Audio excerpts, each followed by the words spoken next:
சோழ நாட்டையும் சோழ தேச மக்களையும் காத்துருளிய அருள்மிகு சிதம்பரம் ஸ்ரீ கீழத்திரு மாரியம்மன் கோயிலோட வரலாறு தான் நம்ம இப்ப பார்க்க போறோம். வாங்க பார்க்கலாம். கடலூர் மாவட்டம் சிதம்பரத்தில் அமைந்துள்ளது இந்த அருள்மிகு கீழத்திரு மாரியம்மன் திருக்கோவில். இவ்வூருக்கு பெரும்பெற்ற புலியூர் மற்றும் தில்லை என்ற பெயர்களும் முன்காலத்தில் இருந்தது உண்டு. பிற்காலத்தில் சிதம்பரம் என்று பெயர் வந்தது. சிதம்பரம் என்ற பெயர் வர காரணம் என்னவென்றால் சித் என்றால் ஞானம், அம்பரம் என்றால் ஆகாயம். சிதம்பரம் இறைவன் ஞான வடிவில் ஆகாயம் எங்கும் பரவி கிடக்கின்றான் என்று பொருள். ஆகவே பஞ்சபூத தலங்களில் ஆகாய தலமாக சிறப்பு வாய்ந்த தலமாக சிதம்பரம் விளங்குகிறது. சோழ தேசத்தின் தில்லையம்பதி பகுதி மிக முக்கியமான இடமாக கருதப்பட்டது. ஏனெனில் மேற்கு பகுதியான வீராணம் ஏரி வழியாகவும் தென்கிழக்கு பகுதியான பூம்புகார் மற்றும் நாகப்பட்டினம் கடற்கரை வழியாகவும் எதிரி படையினர் எந்த நேரமும் தாக்கக்கூடும் என்பதால் தில்லையம்பதி எனப்படும் சிதம்பரத்தில் வழக்கத்தை விட பாதுகாப்பு பலப்படுத்தப்பட்டிருந்தது. குதிரை வீரர்களும் யானை படையினரும் அம்புவிடத்தில் சூரர்கள் என திகழ்ந்தவர்களும் வேவு பார்ப்பவர்களும் வாழ்வீச்சில் திறன் கொண்டவர்களும் மக்களோடு மக்களாக இருந்து எதிரி தேசத்தில் இருந்து ஒரு துரும்பு கூட சோழ தேசத்தில் நுழைவிடாமல் பாதுகாத்தனர். இத்தனை பாதுகாப்பு இருந்தும் செய்வினை வைத்தும் பில்லி சுனியங்களை ஏவி விட்டும் சோழ தேசத்தின் வளத்தையும் பலத்தையும் குலை போடுவதில் சேர தேசமும் சிங்கள தேசமும் குறியாக இருந்தது. இவற்றை ஒற்றர்கள் கொண்டு அறிந்து கொண்ட சோழ அரசு என்ன செய்யலாம் என்று யோசித்தது. சோழ நாட்டின் தலைநகரமான தஞ்சையில் உள்ள பெருவுடையார் கோயிலும் சிதம்பரம் ஸ்ரீ நடராஜ பெருமான் கோயிலும் விசேஷ யாகங்கள் செய்யப்பட்டன. பூஜையின் நிறைவில் சிதம்பரம் என இன்றைக்கு அழைக்கப்படும் தில்லையம்பதி நகரத்தை சுற்றி 4 திசைகளிலும் மிகவும் சக்தி வாய்ந்த பில்லி சூனியங்களை காத்து கருப்புகளையும் அடித்து துரத்துகின்ற சக்திகள் தேவியருக்குள் இறக்கி விக்கிரங்களை அமைத்து பிரதிஷ்டை செய்தல், தில்லையம்பதி வழியே எதிரி தேசத்தின் காற்று கூட சோழ தேசத்துக்குள் புக முடியாது என சொல்லப்பட்டது. அதன்படி தில்லையம்பதியின் 4 எல்லைகளிலும் 4 தேவியரின் விக்கிரகங்களும் பிரதிஷ்டை செய்யப்பட்டது. தேவியரின் திருமேனிகள் பூக்களால் அலங்கரித்து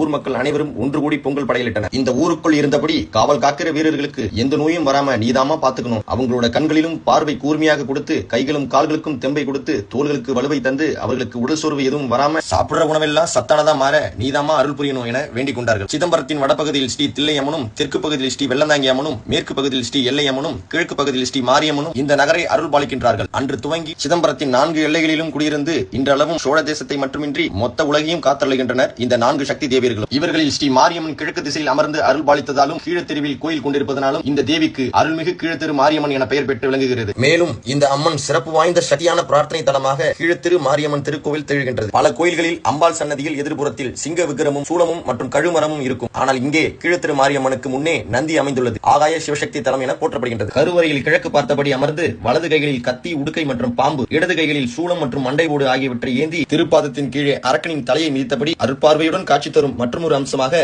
அம்பாளின் இருமடியிலும் சர்ப்பம் படுத்து காட்சி தருவது சிறப்பு விசேஷமாகும். பேச்சியம்மன், துர்க்கையம்மன், நவகிரகம், காத்தவராயன், ஆரியமலா, ஐயப்பன், நாகக்கன்னியம்மன் ஆகியோருக்கு தனித்தனி சன்னதியும் உண்டு. மேலும் கோவில் உள்ளே விநாயகர், சுப்பிரமணியர், சண்டீஸ்வரர், காளியம்மன், பைரவர் போன்ற பல பரிவார மூர்த்திகளும் இருக்கிறது. சிதம்பரம் தில்லையம்பலத்தானை தரிசிக்க வரும்போது அருகில் இருக்கும் கீழத்திரு மாரியம்மனை தரிசித்து உங்களின் மனக்குறையை அவளிடம் தெரிவிங்கள். கேட்பவர்களுக்கெல்லாம் கேட்டவரம் தந்தருளும் சோழ தேசத்தின் காத்துடைய கருணை தெய்வமான மாரியம்மன் உங்கள் குடும்பத்தையும் காப்பாள். இந்த அருள்மிகு